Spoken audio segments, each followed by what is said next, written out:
With what I know about Germany, I would suspect that whenever they do kind of get to the point where they're going to be talking at least about any type of historical event, specifically a historical event that shaped the world in some places, right? Shook the tree, if that makes any sense here, created a legitimate, WW, all right?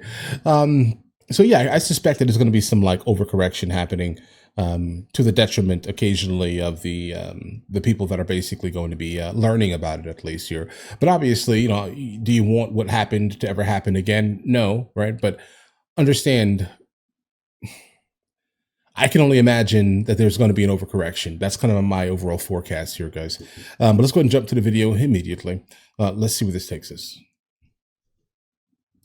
After World War II, the German state was utterly destroyed. It was split in 4 parts, and to top it all, coming face to face with the scale of the atrocities their government and armies committed through public events like the Nuremberg trials. This, in combination with the process of denazification, which can be seen as a large-scale rehabilitation program, and the regaining of independence, albeit as 2 states, helped the German people in the 50s to begin looking towards the future, burying the past. It was not just a lost war, which people can accept while still feeling proud about their deeds during it, as perhaps the French used to view Napoleon's efforts, which ended in defeat, or Austria's defeats in the 7 Years' War. Rather, in this case, the sensation after the war seems to have been similar to a person regaining their senses after having committed acts of violence under the influence, akin to a crowd cheering for a football team or other such instances of mob mentality which all humans are susceptible. Naturally, given all the revelations after the war and the atrocities committed, the Germans collectively wanted nothing more than to forget and focus on new goals. First the economy, which led to the German economic miracle, and then on the foundation of the European Union, of which in the coming decades it would arguably become the leading country. But what about the history books in... That's not really that arguable. Germany basically runs nearly everything. If Germany does not want to do it, that means the European Union is probably not going to do it. They are the most financially stable. I would go ahead and say this here. They're the ones that basically loan out the most money to most of the places. Let's just say this here. So yeah, they're leading it. It would arguably become the leading country. But what about the history books in school? After all, typical after any conflict, whether a given side is the winner or the loser, the history taught in schools tends to be coloured to favour one's own people. This, however, could not happen in Germany. The reasons for this were varied, from making sure something like that couldn't happen again, and of course the scale of the atrocities on a global level and the small time gap that separates us from those events and how well documented those events are. This brings us to the broad strokes of how this particular conflict was and is taught in German schools. We should point out here that in Germany the education system is regulated not by the federal government but independently in each of the 16 states that constitute the German Federal Republic, or BRD. So the way history is taught, although generally falling within the same lines, can vary a lot from region to region. For example, the choice of literature used in the various classes differs greatly, not only from year to year but also from federal state to federal state. That caveat out of the way, the study of the war period and how this is viewed in German schools can be generally divided into 4 parts. The first, the Weimar Republic. The Weimar Republic, at least its beginnings, are generally viewed positively. It is seen as a first decent effort towards democratization. Okay, hold on. Are they looked at as decent? So when it comes down to like the Weimar Republic, there were a lot of issues there, and I mean like deep issues. When they set up their own like constitution, let's say, they added something called Article 48 inside of their constitution, and what that did was it gave the ability for the president to decide kind of how they wanted to run things, basically turning it into like some type of like authoritarian nightmare, if that makes any sense here. He was able to kind of rule by decree. So instead of the other people that kind of were to experience the democratic environment, let's just say this here, he was just going to run things here. There was a lot of political volatility there. The economy was absolute garbage, basically. They went through 2 gigantic events. I think one was in the early 1920s, maybe 23, maybe. This was like a super crazy hyperinflationary event.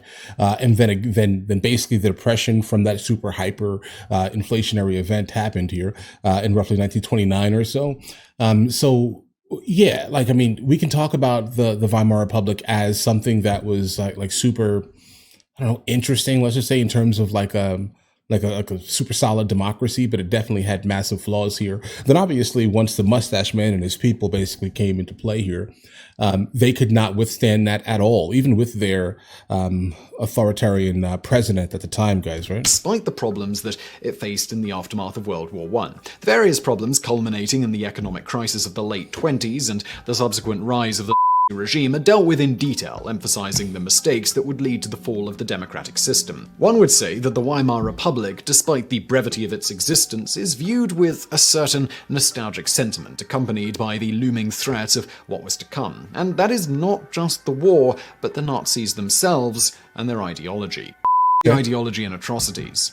Head-on, the students are confronted with the crushing effects of totalitarian regimes, radical ideologies, and where these can lead. In addition to photo and video documentaries, most schools organize mandatory school trips to memorials, usually former concentration camps. This does not only apply to history class. Students are also introduced to the works of literature tackling the issue of and ethnic hate in Europe at the time. This can include, but is not limited to, authors such as Bertolt Brecht and Thomas Mann. Additionally, Jewish voices are amplified in terms of Jewish poetry, reports from survivors, and historical documentaries focusing on the long-term consequences of hate and violence. Some of the literature choices indicate that... Yeah, so this is obvious. So again, as I kind of suspected here, definitely a massive overcorrection. And when you do things like this, you start to either like further radicalize people for the most part here, make them dig into things that you're purposefully not teaching them, and or if you're telling everyone that is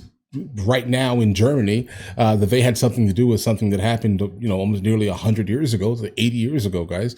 That's a little bit counterproductive. I just want to go ahead and point this out here, but I do understand you don't want these things to happen again, but by overcorrecting, you may actually be radicalizing kind of more people. Amplified in terms of Jewish poetry, reports from survivors, and historical documentaries focusing on the long-term consequences of hate and violence. Some of the literature choices indicate that the schools try to emphasize the aspects of humanity and also the problem of group mentality and prejudice, as seen in works such as the post-war play Andorra by Max Frisch, and more recent works such as The Boy in the Striped Pajamas from 2006 by John Boyne and The Reader by Bernhard Schlink. They also look at the diaries of Anne Frank. Excerpts of pro-Nazi texts are also studied once the students are deemed mature enough to handle this. In this vein, excerpts from Mein Kampf are tackled in advanced history class, stressing the contradictions within the text, what contemporary citizens might have identified with, and the lack of morality therein. Interestingly, as if to complement the ideology with a similar type of prejudice, the other major topic focused on intensely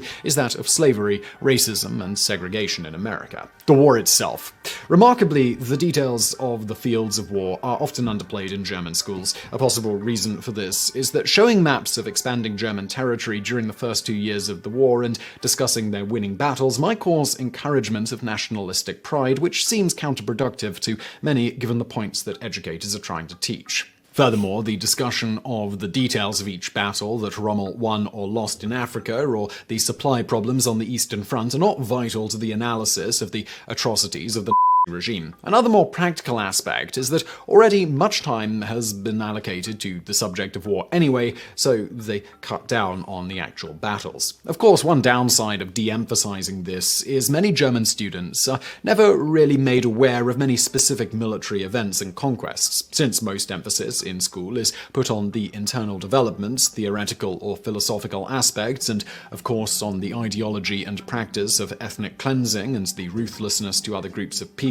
seen as ethnic, cultural, or political outcasts, such as Jews, homosexuals, communists, etc. The result is that the military developments of war are understated, as alluded to. The result is that, shockingly, many German students are actually surprised to learn things like that Germans invaded places like modern Ukraine, modern Serbia, and Greece. In contrast to these broader war strokes, resistance against the Nazi regime within Germany is heralded as an example of heroism and bravery. One such example being the siblings Sophie and Hans Scholl, members of the resistance group the White Rose. Such examples allow German students to find figures from the wartime with whom they can identify with. Okay, guys, I was definitely hoping that he was going to flush this out a little bit.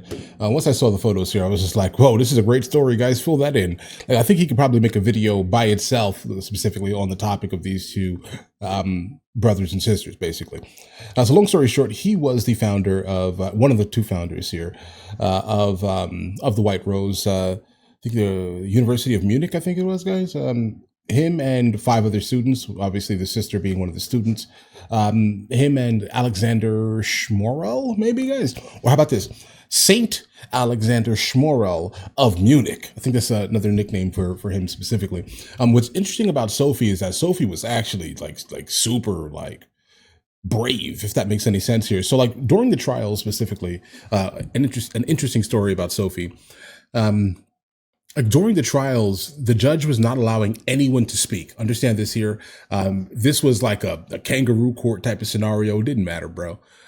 Every single person that was involved here was basically going to be absolutely sent to their extinction here, including these two here. They were sent to their extinction 4 days after they were basically captured, punished, by the guillotine, if that makes any sense here. But now when it comes to Sophie's bravery is that she kept interrupting the judge, bro. Right? She was just like, you're going to let me speak my piece. What you're doing here is absolutely disgusting. It's reprehensible. How do you stand for these type of things, etc.? These people are humans, etc. Right? Yeah, that's Sophie. Like, I'm telling you, bro, like you can make an entire video specifically about these two by itself. Okay. All right. Absolute legends here, guys, along with Saint Alexander Schmorell of Munich, guys, right? Because he and Hans were the ones who basically created, what the White Rose was, right? So respect, guys. Either way.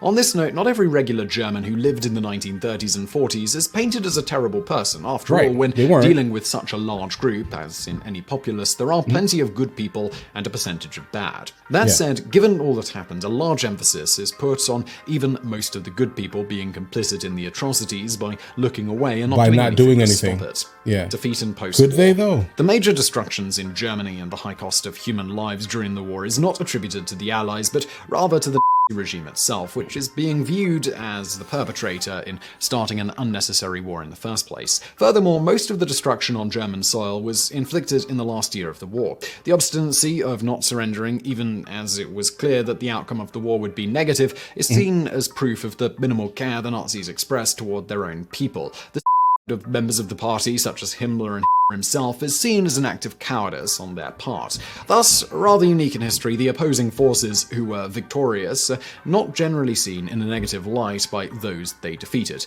Far from it. On that note, the occupation of the German cities by the Allied army is characterized as liberation. This is despite, of course, the fact that the Allied soldiers at the time didn't seemingly view the race to Berlin as a race to free Berlin. The choice of words, however, comes with the emphasis that by losing the war, the German people were freed from An interesting example comes from alternative history broadcasts that contemplate a world after supposed German victory. These paint a horrific dystopia in which the Germans, as well as the occupied people, would be suppressed by a ruthless regime. The 8th of May is therefore known as the Day of Liberation. Making parallels to the way the European Renaissance supposedly liberated the medieval people, the liberation as well as the denazification process led to an internal catharsis among Germans concerning Reflecting all of this in popular German cinema, German war films, especially in the last few decades, tend to deal with the subject with honesty, showing the gradual shift to madness caused by hollow masked illusions, often